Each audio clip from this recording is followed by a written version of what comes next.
Selection के लिए जो हमारे पास यहाँ पे मजीद ऑप्शंस अवेलेबल हैं हम उनको एक्सप्लोर कर रहे हैं। और जो मार्की है उसको तो हमने देखा। इसके बाद यहाँ पे हमारे पास ये टूल अवेलेबल है, इसमें lasso lasso tool, polygonal and magnetic lasso जो है ना, ये टूल हमारे पास अवेलेबल है।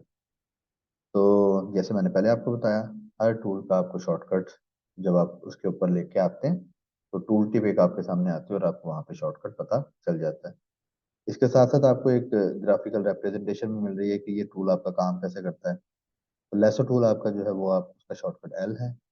और यहाँ पर आपके पास ना एक पैलेट अवेलेबल है लर्न के नाम से, और आप पैनल अवेलेबल है एक लर्न के नाम से। तो यहाँ से आपको फोटोशॉप में भी जो है ना वो मिल सकती हैं कुछ टिप्स उनकी ऑफिशियल हेल्प हेल्प से, कोई भी टूल या कोई भी जो फंक्शन है वो कैसे काम करता है। तो हम लेसो को यूज करते हैं, यहाँ से हम एल यूज करते हैं और एल यूज करके हमारा जो टूल है वो चेंज हो गया। और जैसे मैंने पहले आपको बताया, आपको जो आपका कर्सर है वहां से भी आपको क्लू मिल जाता है कि कौन सा टूल आपका सिलेक्टेड है। तो ऊपर आप देखिएगा यहाँ पे, इसमें भी क्योंकि ये सिलेक्शन के ही तरीके हैं, यहाँ पे जो हमारे पास सिलेक्शन थी ये तकरीबन दो शेप्स थी। एक आपकी रेक्टेंगल थी और एक आपकी एलिप्टिकल थी। लेकिन यहाँ पर ये आपकी थोड़ी सी इरेगुलर शेप की सिलेक्शन के लिए ये आपका टूल है, कि जहाँ शेप आपकी इरेगुलर हो। तो ये ऊपर जो सिलेक्शन वाले ऑप्शन है वो वहीं पर है, फैदर भी आपका वहीं पर है। एंटी एलियस क्या करता है, वो आपकी ये जो जब सिलेक्शन होती है तो जो उसके कोने हैं उनको थोड़ा सा नरम सॉफ्ट करता है, यानी सिलेक्शन आपकी रफ नहीं लगती। ये एंटी एलियस है आपका। तो बाहर अभी जैसे मैंने आपसे मैं किया भी, तो लेट सपोज कि मुझे यहाँ पे साइकिल को सिलेक्ट करना है सिर्फ। तो पहले तो जब मैंने साइकिल सिलेक्ट की थी तो मैंने सिर्फ बॉक्स सिलेक्ट किया था साइकिल का। तो जहाँ पर अब मुझे साइकिल को सिलेक्ट करना है तो मैं इसके लिए यहाँ पे ये लेसर टूल सेलेक्ट करता हूँ। और अब मैं उसका एक पॉइंट सेलेक्ट करता हूँ जहाँ से मैं इसको सिलेक्ट कर रहा हूँ, और अभी मैं इसको सिलेक्ट कर रहा हूँ। तो मैं इस वक्त जो है ना इरेगुलर एक सिलेक्शन कर पा रहा हूँ। ये एक अलग बात है कि सिलेक्शन इतनी ज़्यादा वो नहीं है स्मूथ या इतनी एक्यूरेट नहीं है।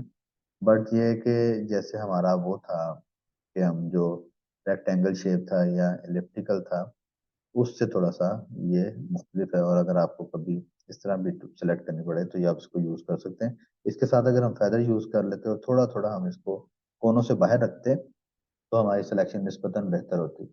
या ये आपका माउस के ऊपर कंट्रोल है, कितना आपका माउस के ऊपर अच्छा कंट्रोल है तो आप उतनी एक्यूरेट सिलेक्शन कर सकते हैं। बट द पॉइंट इज कि ये जो आपका टूल है ये आपको एक ऑप्शन देता है कि आप इरेगुलर जो आपके ऑब्जेक्ट्स हैं उनको सिलेक्ट कर सकें। तो जैसे ही मैंने इसको रिलीज किया तो देखें अब आपका वो जो है वो सिर्फ साइकिल सेलेक्ट हो गई। और इसको अगर आप कंट्रोल एक्स करें तो आपका बैकग्राउंड फेल हो गया और साइकिल आपकी जो है वो अलग से आपके पास यहाँ पर आ गई। और अगर अब आपने साइकिल के ऊपर कोई इफेक्ट वगैरह लगाना है या साइकिल को आपने कहीं यूज करना है तो आप यहाँ पर यूज कर लें।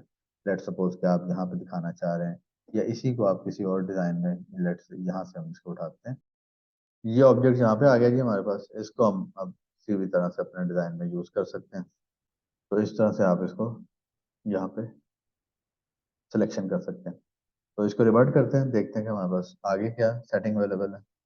तो इसको कंट्रोल जीरो कर लेते हैं ताकि ये स्क्रीन के ऊपर आ जाए। लेसो के ऊपर मैंने माउस अपना दबा थोड़ा सा इसको होल्ड करके रखा और यहाँ पे मेरे पास आ गया पॉलीगॉनल लेसो टूल।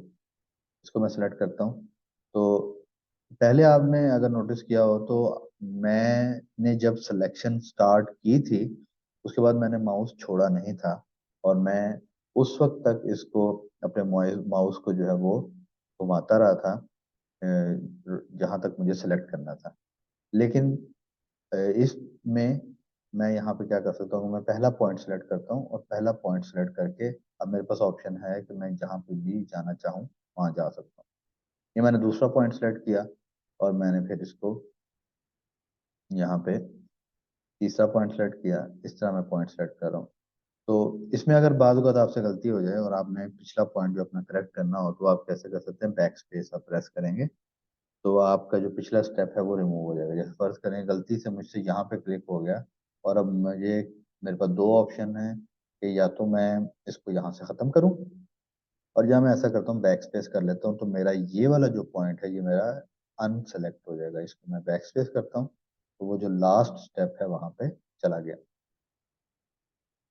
एंड अब इसमें आप अगेन जैसे पहले आप कर रहे थे, आप इसको यहाँ से क्लिक करते जाएं, जैसे जैसे क्लिक करते हैं शेप, ये शेप बना रहे हैं बेसिकली आप, और ये इरेगुलर शेप है जो कि पॉसिबल नहीं थी आपकी दूसरे टूल के साथ। तो पॉलीगोनल जो टूल है वो आपका इस तरह से सिलेक्शन करेगा, तो आप इसको सेलेक्ट कर सकते हैं, शेप को इससे भी सिलेक्ट कर सकते हैं। इसके बाद यहाँ पे हमारे पास है मैग्नेटिक लेसो टूल, और मैग्नेटिक लेसो टूल क्या करेगा, वो इंटेलिजेंटली थोड़ा सा कलर की बेस के ऊपर दो ऑब्जेक्ट्स में डिफरेंट करेगा और उसको सेलेक्ट करने की कोशिश करेगा। इसको यहाँ से मैं क्लिक करता हूँ, ऊपर वाली सेटिंग आपकी सेम होगी, और ये मैं आपको फ्रीक्वेंसी और ये मैं आपको अभी बाद में बताता हूँ।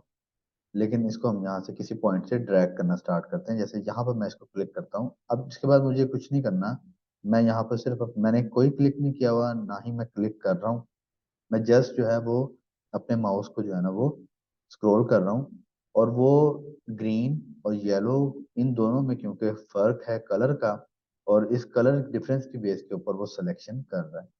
तो ये वाली जो सिलेक्शन है ये निस्बतन हमारी जो है वो पहली दो सिलेक्शन से ज्यादा बेहतर है। इस टाइम क्या हो रहा है, एग्जैक्टली बिल्कुल वही पॉइंट जो है वो सिलेक्ट हो रहे हैं जिसमें साइक्लिस्ट जो है वो सिलेक्ट हो रहा है यहाँ पे।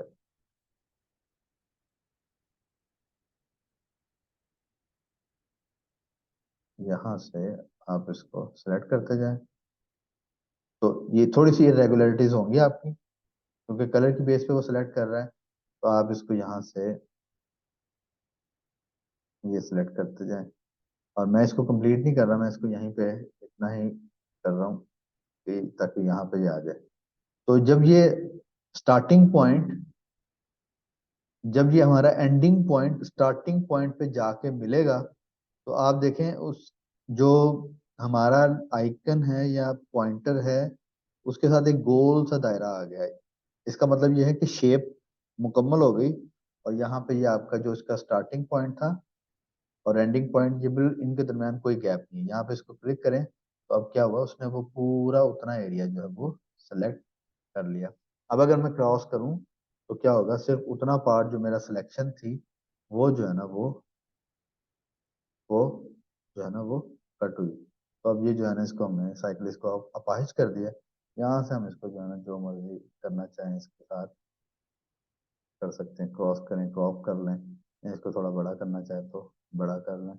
और अगर आप यहाँ से कट करके इसके हाथ में यहाँ पे कोई पानी वाली मोटर भी लगाना चाहे तो वो भी आप इसके साथ लगा सकते हैं। सो इस तरह से आप जो है ना इसको यूज करते हुए कटिंग कर सकते हैं। तो मैग्नेटिक लेसो में यहाँ पे विड्थ है और कंट्रास्ट है और फ्रीक्वेंसी है। ये क्या करता है, ये बेसिकली आप इसको कलर के जो है ना वो थ्रेशोल्ड बता रहे हैं, यानी कि एक पॉइंट से दूसरे पॉइंट में कितने पिक्सल का फासला हो और तब जाके जो है ना वो उस पॉइंट की वैल्यू को मैच करे। कंट्रास्ट यानी दो कलर के दरमियान कितना कंट्रास्ट हो तो उसको वो आपका जो है ना वो फिर उसकी सिलेक्शन करे। तो ये जो है ना आपका, इसको आपने थोड़ा सा मिक्स एंड मैच करके देखना है। यानी कि यहाँ से अगर मैं इसको यहाँ पे इमेज में आके इसको ऑटो कंट्रास्ट करूँ तो कलर कर लेता हूँ, और ऑटो टोन किया यहाँ पे, ठीक है जी। अब अगर मैं यहाँ पे इसको अप्लाई करता हूँ और इसको 50% के बजाय यहाँ पे मैं 75 करता हूँ, और 75 करके अब अगर मैं करूँ तो आपको याद होगा कि हेलमेट के पास जाके ये थोड़ा सा कट हो गया। तो देखते हैं कि क्या अब कैसा इफेक्ट आता है। तो अब भी जो है ना वो आपका हेलमेट का ये वाला जो ब्लैक एरिया ये थोड़ा अंदर की तरफ हो गया था। तो आप इसकी जो है ना ये वाली वैल्यूज चेंज करके इसकी पॉइंट्स कैसे चेंज कर रहे हैं, कैसे इफेक्ट कर रहे हैं, वो जो है ना आप इसका कंट्रोल कर सकते हैं। और ये आप इसके साथ जब करेंगे वर्किंग करेंगे तो तभी आपको ये चीज़ ज़्यादा बेहतर क्लियर होगी। अच्छा, पॉलीगोनल टूल को आपने एंड कैसे करना है, वो आप कहीं पे भी सिलेक्शन को छोड़ेंगे ना, जैसे ये यहाँ से इसको किया आपने, तो आप वो ऑटोमेटिकली क्या करेगा, वैसे तो ये यहाँ पे आपके ऑटोमेटिकली क्या करेगा, आपने इसको मुकम्मल नहीं किया, लेकिन जब आप इसको एंटर करेंगे ना तो वो उसको तीसरा पॉइंट खुद ब खुद बना देगा। और अगर आप इसको मुकम्मल भी करेंगे तो आप फिर पूरा जब बनाते जाएंगे और जब आप इसके एंड पे आएंगे तो यहाँ पे अगेन आपका जो है ना पॉइंटर आ जाएगा। तो जैसे हमने इसको शेप को मुकम्मल करके देखा है इसमें मैग्नेटिक में, इसी तरह से आप जो है पॉलीगोनल में और जो आपका लेसो टूल है उसमें भी आप इसकी शेप्स देख सकते हैं। जैसे यहाँ से आप इसको सिलेक्ट करें तो ये क्या करेगा, जो इनकम्प्लीट शेप होगी उसको मुकम्मल कर देगा। जैसे यहाँ पर मैं एंटर करूँ तो पाथ एक बन जाएगा। इसको अगर मैं एंटर करता हूँ तो ये वाला मैंने सेलेक्ट नहीं किया था, लेकिन ऑटोमेटिकली उसने क्या किया, पहले पॉइंट में और आखिरी पॉइंट में फर्क देखा और उनसे एक जो है ना वो पूरा पाथ एक बना दिया। तो अगर आप यहाँ पर भी अगर मुकम्मल करेंगे तो ये देखें, जैसे ही आपका माउस लास्ट पॉइंट से मिलेगा तो वो उसमें सर्कल आ जाएगा। इसका मतलब है कि ये मुकम्मल शेप हो गई है। तो इस तरह से आप जो है ना अपनी शेप्स को कंप्लीट कर सकते हैं।